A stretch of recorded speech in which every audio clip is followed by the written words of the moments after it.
precisamos falar sobre a base que nos faz jogar por tantas horas os jogos eletrônicos. O verdadeiro coração dessa experiência tão imersiva e lucrativa para a indústria do entretenimento. Eu estou falando sobre o loop do gameplay. Aqui temos um ciclo de ações relacionadas com desafios que vão gerar uma recompensa. E no final, nós temos uma sensação de realização. O segredo dos jogos é manter você nesse loop o maior tempo possível. E a indústria de games investe milhões de dólares com esse objetivo. No início, esses jogos utilizavam o reforço positivo clássico. Você fazia o loop do gameplay e ganhava uma recompensa no final. Um bom exemplo seria a distribuição de pontos que você faz em algum personagem do jogo para que ele tenha um melhor desempenho. O comum era você ganhar esses pontos, por exemplo, depois de vencer algum desafio no jogo, e a sua recompensa seria se sentir mais forte e poderoso naquele momento. Essa técnica é extremamente recompensadora, mas ela possui um problema. Nós vamos ter a tolerância quanto mais da recompensa vamos experimentando. Para os que não possuem familiaridade com o conceito de tolerância, esse conceito seria a necessidade de maiores quantidades do reforço positivo, no caso seriam os pontos a serem distribuídos no personagem, para atingir o efeito desejado. Ainda no nosso exemplo, a sensação de se sentir forte e poderoso no jogo. Fazendo esse vídeo foi vindo na memória algumas lembranças em relação a essa sensação nos jogos. Vocês notam que para alcançar as primeiras fases do jogo são muito mais rápidas?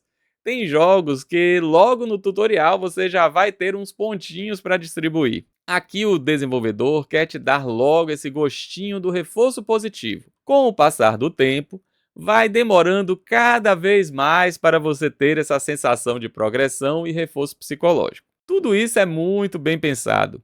O início é para te fisgar naquele jogo.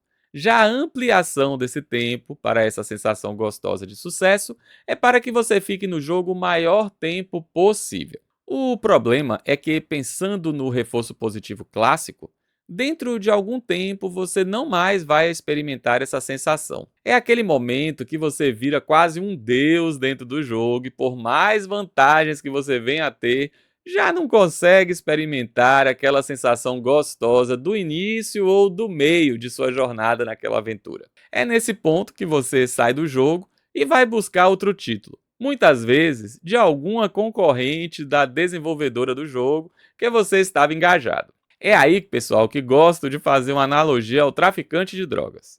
Essa tolerância acontece também no mundo das substâncias psicoativas. O usuário vai ter a sua substância de preferência, vai desenvolver a tolerância, vai usar doses cada vez mais altas e pode chegar em um ponto que queira associar com outras drogas ou simplesmente ir para alguma que o efeito seja mais intenso e rápido. Na maioria das vezes, o traficante será o mesmo. Essa é uma grande diferença entre o traficante de drogas e a indústria dos jogos eletrônicos. Quando você desenvolve a tolerância, enjoa de algum título, você abandona aquele jogo e pode ir para algum outro, de uma empresa concorrente. Essa situação deveria ser resolvida de alguma maneira por essa indústria. Afinal, estamos falando de investimentos que podem chegar a mais de 200 milhões de dólares em apenas um jogo. Era preciso então fazer com que os jogadores ficassem ainda mais tempo, de preferência o tempo todo.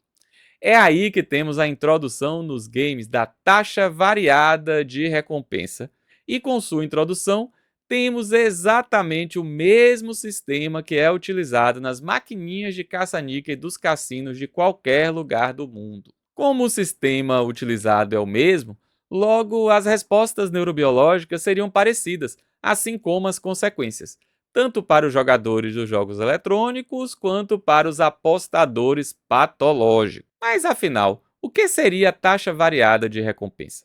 O conceito é relativamente simples. Ao invés de você ser recompensado em todo o loop do gameplay previamente determinado, como ocorria no reforço positivo clássico, você só receberá a recompensa esperada algumas vezes ao fim desse loop. A ideia é criar uma expectativa que você será premiado. não mais você vai ter a certeza desse prêmio. Um exemplo nos jogos, aqui eu poderia falar de diversos jogos que possuem essa prática, mas vou citar o jogo Diablo 4.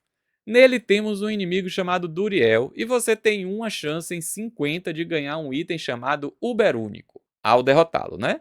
Fazendo uma conta estatística rápida, você poderia passar mais de 2 dias inteiros tentando encontrar esse item e talvez não ia obter o sucesso. Vocês conseguem ver como a indústria conseguiu ampliar de forma artificial o tempo de jogo? É uma ótima maneira de fazer valer os milhões de investimento nos jogos e manter por mais tempo o jogador naquele ecossistema. Agora, pessoal, a que preço, né?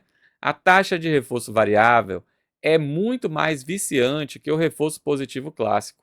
E isso vai muito além do fato de ampliar o tempo da tolerância. Essa técnica cria uma sensação de antecipação e entusiasmo à medida que o indivíduo se envolve em um comportamento. Essa incerteza os leva a se esforçar persistentemente, pois cada resposta dada os aproxima da recompensa. Esse nível sustentado de atividade ajuda a reforçar o comportamento e manter a motivação. Os comportamentos são mais resistentes à extinção, logo, mais difícil abandonar o jogo.